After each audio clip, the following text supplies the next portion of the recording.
première vue, c'est une piste de karting tout à fait normale.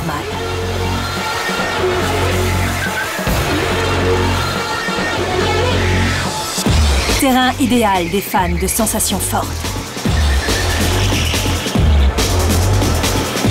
Et si on vous disait que ces bolides ne produisent pas 1 gramme de pollution?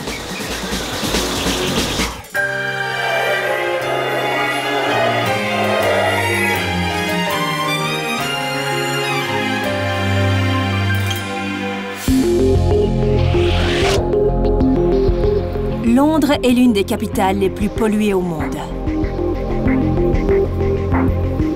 Mais malgré ce constat effarant, c'est non loin de son centre d'affaires, la fameuse City de Londres, qu'on trouve une des pistes de karting les plus écologiques sur Terre.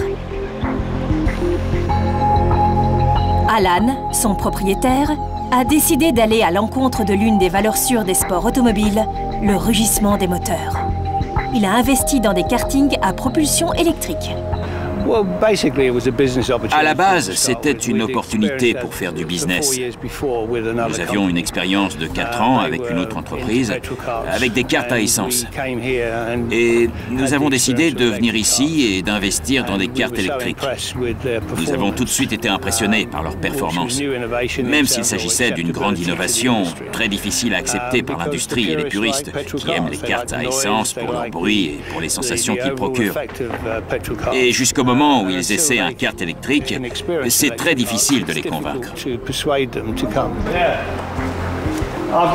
Allez les gars, il y a une équipe de télévision qui veut vous filmer. Allez bien, dis-moi ce que tu es en train de faire. En fait, on est en train de remettre ce kart en état. Ok. Et on remplace certaines de ses pièces. Et il sera prêt dans combien de temps? Ça va nous prendre encore 3 heures environ. Bien. La plus grande réticence des puristes concerne donc les sensations de conduite. Rien de tel qu'une petite course pour vérifier tout ça. À gauche, un kart électrique, démarrage instantané. À droite, un kart à essence, à démarrage manuel, comme une tondeuse à gazon.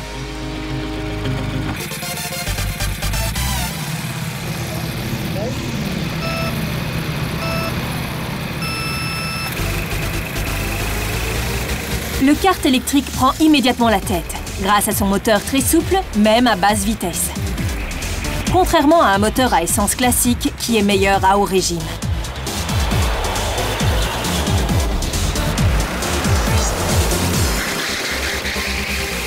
Même constat en sortie de virage. Le kart électrique est beaucoup plus rapide et a déjà plusieurs longueurs d'avance sur son adversaire, qui arrive néanmoins à récupérer un peu de son retard dans la dernière ligne droite avant l'arrivée.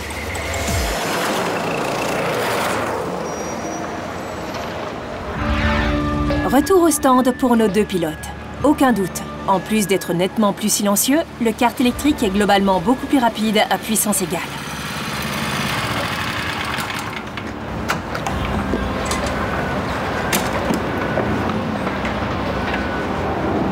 Mais qu'en est-il des fameuses sensations de conduite?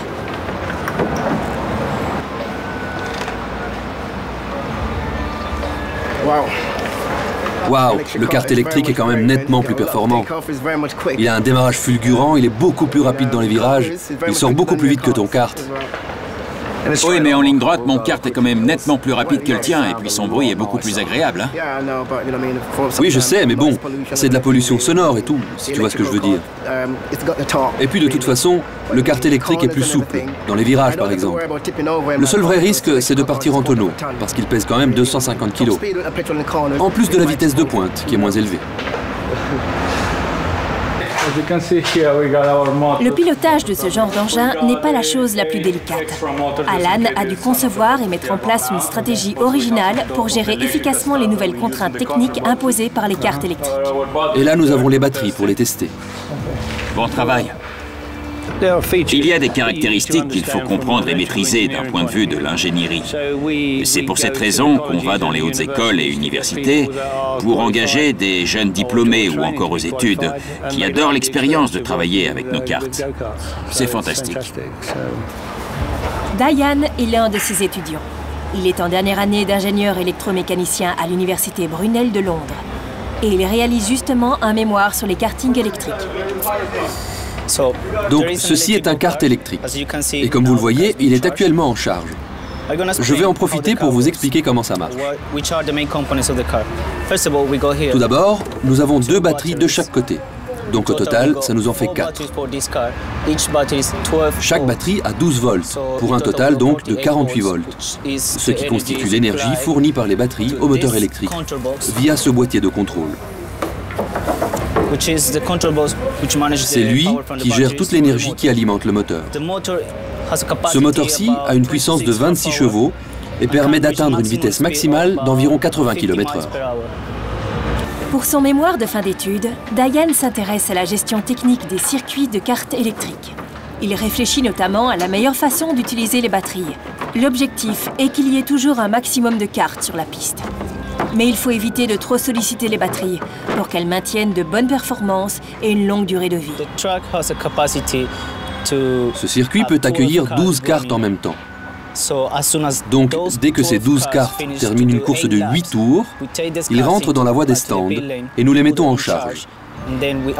Pendant ce temps, 12 autres cartes peuvent sortir pour faire 8 tours. Et c'est comme ça qu'on gère les batteries. 12 cartes en course et 12 cartes en charge, tout le temps. Grâce à ce système, on peut maintenir de bonnes performances tout au long des 8 tours. L'idée est simple mais efficace. Les batteries sont rechargées complètement pendant la nuit, ce qui permet de démarrer la journée suivante avec des performances optimales. Pendant la journée, chaque carte fait 8 tours sur la piste, puis passe 8 autres tours en recharge. Grâce à cette gestion, même au bout de plusieurs cycles, on garde des performances similaires à celles qu'on avait le matin pendant toute la journée. On ne décharge jamais complètement les batteries, car s'il y a bien une chose qui réduit leur durée de vie, c'est des décharges profondes.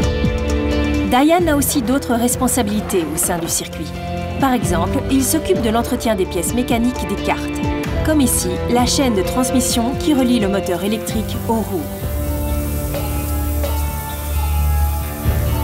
Dans la partie avant des karts, il vérifie aussi le bon état du système de freinage, point essentiel pour garantir la sécurité des pilotes, et le bon fonctionnement de l'accélérateur pour garantir cette fois des bonnes sensations aux utilisateurs. Les batteries de nos cartes électriques sont actuellement rechargées via un fournisseur d'électricité tout à fait traditionnel.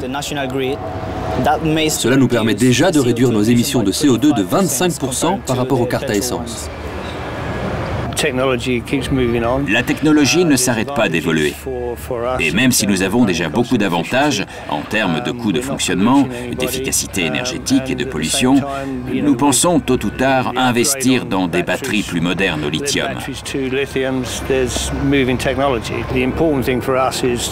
Mais le plus important pour nous, c'est de nous procurer de l'énergie à bas prix. Et c'est pour cette raison que nous envisageons de construire un dôme photovoltaïque sur notre circuit. Nous avons mené l'enquête et ce serait tout à fait rentable à moyen terme. Nous pourrions ainsi profiter de notre propre énergie, la créer nous-mêmes et en même temps la partager avec la communauté.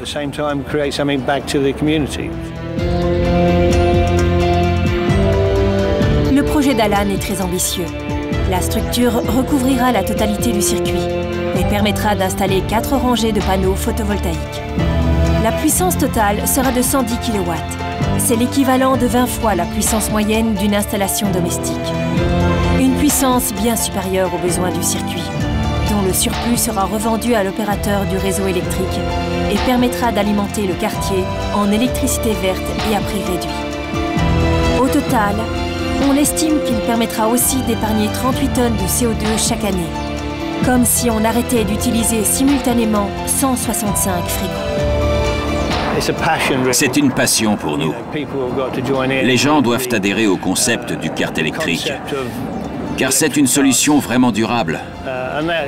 Heureusement, on voit que l'idée se ferait un chemin, même dans l'industrie automobile et dans le grand public. Et Dieu merci, cela s'est également transformé en business.